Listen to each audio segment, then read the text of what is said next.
na bumubusina, sisigaw rin tayo. Marcos, resign! Marcos, resign! Okay, pag may bumubusina. Bakit Marcos resign? Wala nang kwenta kasi. Ang pinakapunot dulo ng ating pagtitipon-tipon ngayon, itong corruption. Ano yung mukha ng corruption? Kasi kailangan may mukha yung kalaban natin eh. Nitong nakaraan na earthquake sa Cebu, di ba, tayo'y tumulong, nagpadala tayo ng mga tulong. Doon sa Cebu, si VP Inday, unang-una nandun na, bigay na. Walang nakakaalam, di siya kinover ng media, ng kahit ano. Marcos, resign! Marcos, resign! Marcos, resign! Every time may bubusina, sasagot tayo ha, ng Marcos, resign! Marcos, resign! Okay. Basta may bumusina. Okay. Kahit ano yung sinasabi ko, basta may bumusina, makisama tayo. Bakit? Kapwa Pilipino natin yan. At nagpapadala sila ng mensahe sa atin na nakikiisa sila sa atin. Hindi man nila tayo pwedeng tigilan, pinaparinig at pinaparamdam nila sa atin na Marcos, resign! Marcos, resign! Okay. Habang naghihintay tayo, may kwento ko. So, during the earthquake, matapos yung earthquake, may doong dumating na... Marcos, resign! Marcos, resign! Marcos, resign! Marcos, resign! Saya. Okay. Kita nyo? Yan ang mga kababayan natin. Maraming naniniwala. Tulad Marcos, resign! Okay. Ang galing. Okay. Marcos, resign! Marcos, resign! Marcos, resign! Marcos, resign! Marcos, resign! Marcos, resign! Okay. Bigyan niyo akong 5 minutes. Sige! Okay, game. So, during the earthquake, may mga dumating din naman na ayuda galing sa gobyerno. May relief goods, yan, may bigas. 20 pesos, 20 pesos nga lang. nga lang. Pero dumating, may nagutom na isa doon sa mga rescue and relief workers kasi dumating na yung mga truck ng relief goods. Lumapit yung isa, sabi yung isa sa mga doktor natin, gutom na, buong araw tumutulong sa ating mga mamamayan dito. So, tumutulong na. Alam mo sinabi sa kanila? Marcos, resign! Marcos, resign! Marcos, resign! Marcos, resign! Marcos, resign! Marcos, resign! Marcos, resign! Diba? Alam niyo kung bakit ginagawa ko yan? Para alam nila nakikisa din tayo. Yes. Para nararamdaman ng mga tao na hindi man natin sila kasama dito, tuloy-tuloy yung ating pakikibaka, tuloy-tuloy ang Marcos, resign! Marcos, resign! Okay. So, ibig sabihin, nung nasa Cebu, yung isang doktor yun or relief worker, hindi pinakain kasi sabi, hintayin nyo muna.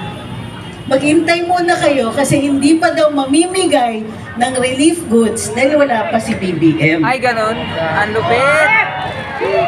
Saan ka nakakita? Yung presidente, kunwari magbibigay ng ayuda, pero pinag-iintay niya yung mga gutom. Ah, yung parang pumipila. Hindi lang yun. Marcos, resign! Marcos, resign! Marcos, resign! Marcos, resign! Okay.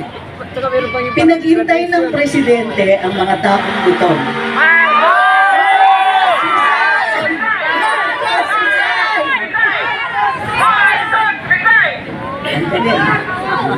Okay.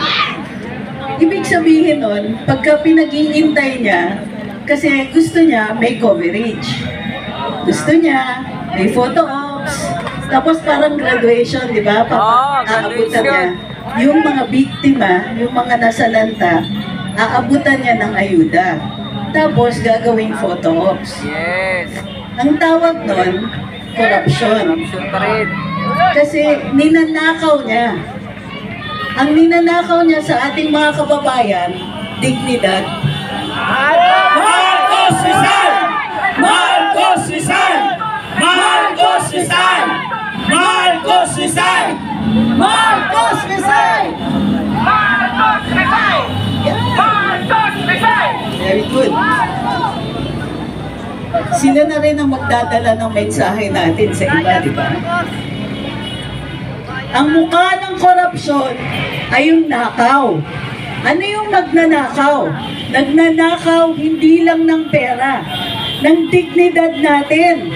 Isipin nyo, nanlilimos tayo ng pera na ating nilaan, ating binayaran bilang buwis. Pag-iintayin nila tayo ng serbisyong bayad na. Ninanakaw nila yung karapatan natin sa mga serbisyo ng gobyerno, sa infrastructure ng gobyerno.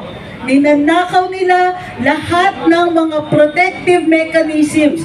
Yung flood control, isang paraan yan para protektahan tayo at di tayo malunod.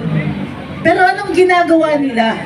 Ninanakaw nila pati buhay natin, dignidad natin, pati yung convenience natin, yung nakakapaglakad tayo sa kalye, na di tayo hino-hold up, di tayo nag-waiting sa baha.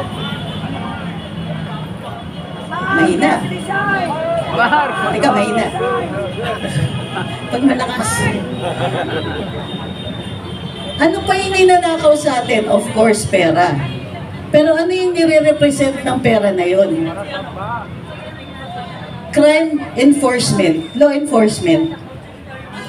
Bakit ang taas ng crime rate? Yes. Hindi dahil mahina yung mga pulis natin, magigiting ang ating mga kapulisan. Pero kulang sila eh. Bakit kulang? Wala tayong pambayad. Wala tayong pambayad ng benepisyo. Wala tayong pambayad para mabuhay sila na may dignidad naman.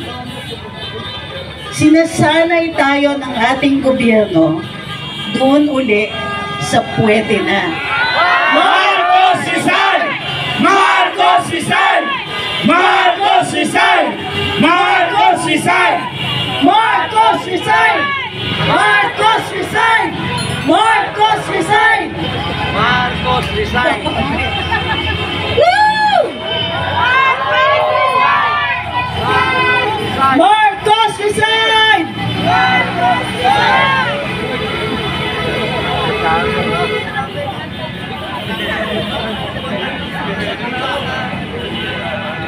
Kumusta ang kontrata?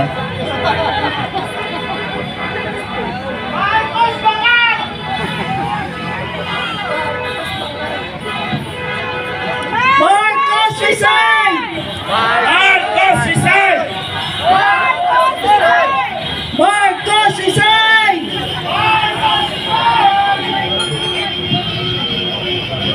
Woo!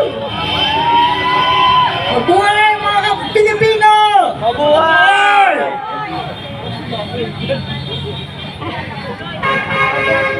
Marcos resign!